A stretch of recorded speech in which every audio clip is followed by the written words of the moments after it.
il est difficile en chimie de trouver une relation qui donne directement la durée d'une réaction chimique lente. Et il faut alors trouver une durée très significative en cinétique chimique et qu'on appelle le temps de demi-réaction. Mais comme il existe en chimie et en cinétique chimique particulièrement des réactions chimiques lentes totales et des réactions chimiques lentes et réversibles, nous allons d'abord nous intéresser aux réactions chimiques lentes et totales. Alors, pour une réaction chimique lente et totale, le temps de demi-réaction, souvent noté taux, est la durée au bout de laquelle le réactif limitant a disparu de moitié. Nous allons partir d'une situation, on mélange à T égale 0, N01 égale 0,25 mol d'ion peroxyde disulfate S2O8 2-, et N02 égale 0,5 mol d'ion iodure I-. Ces ions réagissent lentement mais totalement selon l'équation bilan S2O8 2- plus 3I- donne 2SO4 2- plus I3-. Le problème, c'est de déterminer le temps de demi-réaction à partir de la courbe représentant la variation du nombre de moles dont des constituants du milieu réactionnel. Nous allons partir d'un exemple, c'est de déterminer à partir du nombre de moles d'ion SO4 2- le temps de demi-réaction. Je rappelle l'équation bilan que nous avons écrite. S2O8 2- plus 3I- donne 2SO4 2- plus I3-. Nous constatons ici que SO4 2- est bien un produit de la réaction. Donc nous allons donner le temps de demi-réaction à partir d'un produit de la réaction chimique lente et totale. Nous savons maintenant tracer la courbe de formation comme la courbe de disparition d'un constituant de milieu réactionnel. Et si nous traçons pour l'ion SO4 2-, nous avons nombre de moles SO4 2- en ordonnée, nous avons le temps en abscisse. Et la courbe de formation des ions SO4 2- a cette allure. Maintenant, rappelons les conditions initiales. Au départ, on avait N01 égale 0,25 mol et 2S2O8 2-. Et nous avons aussi N02 égale 0,5 mol de I-. Nous rappelons la définition du temps de demi-réaction pour une réaction chimique lente. C'est le temps au bout duquel le nombre de moles du réactif limitant a disparu de moitié. Il faut alors identifier d'abord ici le réactif limitant. Ici, nous avons 0,25 mol pour l'un des réactifs, 0,50 mol pour l'autre réactif. Quel est le réactif limitant? Est-ce qu'il faut comparer directement 0,25 mol et 0,50 mol? Non, on ne compare pas directement les nombres de moles de départ. Il faut comparer les nombres de moles sur les coefficients stoichiométriques des constituants concernés. Pour S2O8 2-, le nombre de moles initial est 0,25 et le coefficient est 1. On va prendre donc 0,25 divisé par 1 et on trouve bien 0,25. Pour l'ion I-, le nombre de moles initial est 0,50 et son coefficient 3. On prend 0,50 divisé par 3 et on trouve 0,17. Alors, on constate bien que 0,25 est supérieur à 0,17. Et donc, le constituant dont le rapport donne 0,17 constitue le réactif limitant. Et il s'agit bien de l'ion I-. L'ion I- est alors le réactif limitant. Le temps de demi-réaction sera alors le temps au bout duquel le nombre de moles d'ion I- a disparu de moitié.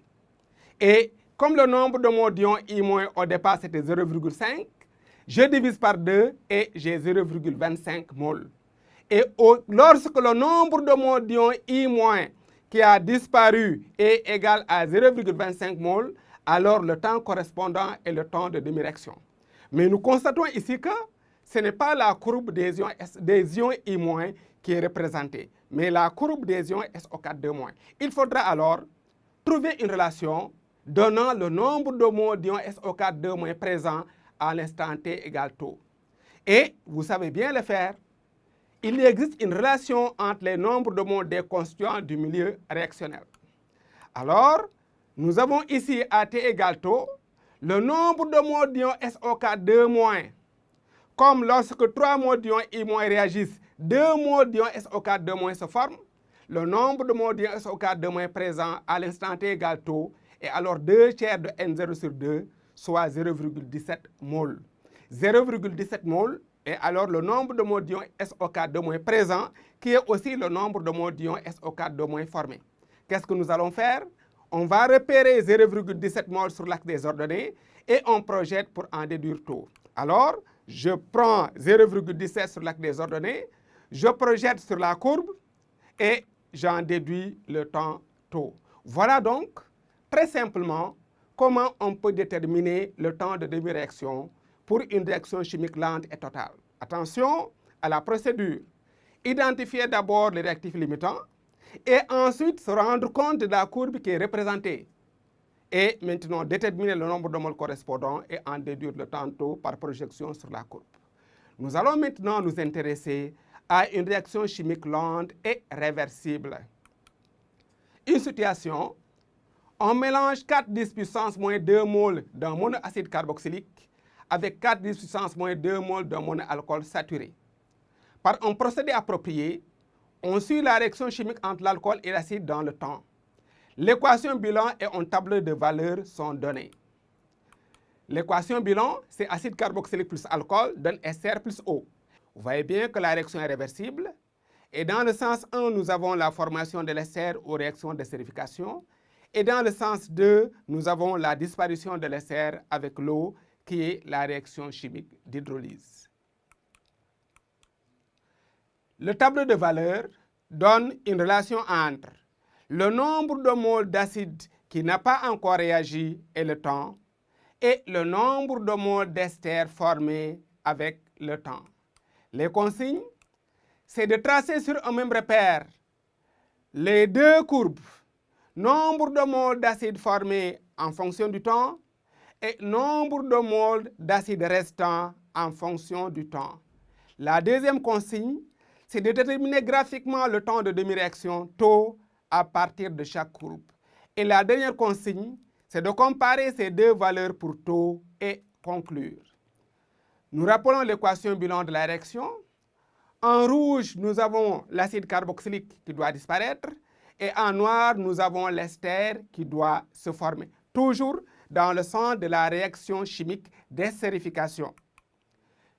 Lorsque nous représentons les deux courbes sur un même repère, nous avons la courbe en noir ou courbe A, qui est la courbe de formation de l'ester, et nous avons en rouge la courbe B, qui est la courbe de disparition de l'acide.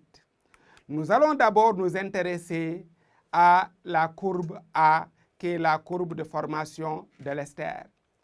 Pour la formation de l'ester, le temps de demi-réaction taux est le temps au bout duquel le nombre de moles d'ester formés est égal au nombre de moles d'ester à l'équilibre divisé par 2.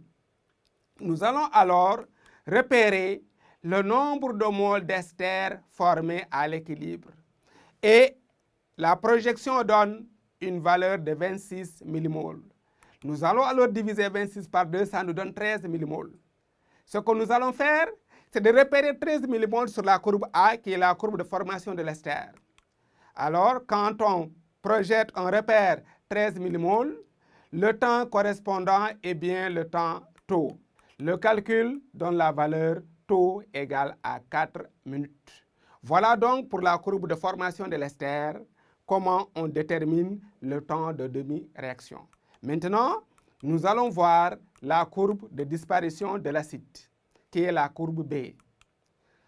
Pour la courbe B, l'expression du temps de demi-réaction est plus complexe.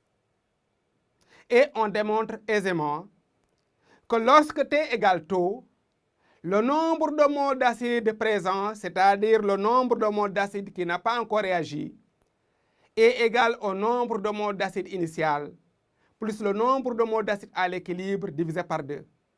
Le nombre de moles d'acide initial N0 a été donné par l'énoncé, c'est 40 millimoles. Nous allons repérer pour connaître le nombre de moles d'acide qui est présent à l'équilibre. Et la projection donne la valeur de 14 millimoles. Et nous allons faire ensemble le calcul. 40 millimoles qui est le nombre de moles initial, plus 14 millimoles qui est le nombre de moles à l'équilibre, le tout divisé par 2, ça donne 27 millimoles. Nous allons alors repérer 27 millimoles sur la courbe B. 27 millimoles sur la courbe B. Si nous projetons, nous tombons bien sur la même valeur de taux pour la courbe de formation de l'ester. Et le calcul donne exactement la même valeur, c'est-à-dire 40 minutes. Voilà donc une relation intéressante. Quand nous travaillons avec la courbe de formation de l'ester ou avec la courbe de disparition de l'acide, nous trouvons le même temps de demi-réaction taux. Voilà donc la conclusion intéressante à laquelle nous aboutissons pour déterminer le temps de demi-réaction pour une réaction chimique lente et réversible. Par la courbe de formation ou par la courbe de disparition, on arrive à la même valeur. Je vous remercie.